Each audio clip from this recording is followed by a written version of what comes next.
കടൻ്റെ ഉള്ളിലിരുന്ന് ബോറടിച്ചപ്പോൾ പുറത്തിറങ്ങാട്ട് നോക്കിയാണ്. ചൂട്ട് കാരണം പുറത്തൊന്നും ആരും കാണാനില്ല. ഞാൻ ഓടി ഉള്ളിൽ കയറി. ഇതാണ് എൻ്റെ കട.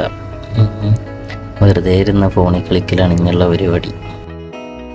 കുറേ നേരം വെറുതെ ഇരുന്ന് മൊബൈലിൽ കളിച്ച് നോണ്ടി മണ്ട കാഞ്ഞു. ആരെങ്കിലൊക്കെ വരുമാറിട്ട് കാത്തിരിക്കാം.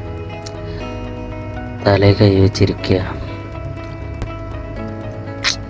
റീൽസ് നോക്കുക, ഷോർട്സ് നോക്കുക, റീൽസ് നോക്കുക, ഷോർട്സ് നോക്കുക. ഇതൊക്കെ തന്നെയാണ് ഇവിടുത്തെ അവസ്ഥ. അങ്ങനെയിപ്പോൾ കച്ചവടമില്ല, ഒന്നുമില്ല, വെറുതെ ഇരിക്കലാണ് പരിപാടി. എന്നാലും നല്ലൊരു മനുഷ്യനാണ് ഞങ്ങളുടെ മുതലാളി. അതുകൊണ്ട് മാസം മുടങ്ങാതെ ശമ്പളം തരുന്നുണ്ട്. എന്നാലും അതിനുള്ള പണിയെടുക്കുന്നുണ്ട്. പക്ഷേ കച്ചവടമൊന്നുമില്ല. കാത്തിരിപ്പിൻ്റെ ഒടുവിൽ ഒരാൾ വന്നു. അതും 100 പൈസൻ്റെ ഒരു ലൈറ്ററിനാണ്. ഇനിയും ആരെങ്കിലും വരുമെന്ന് പ്രതീക്ഷിച്ച് അപ്പോൾ നടക്കണം. Bye bye, see U.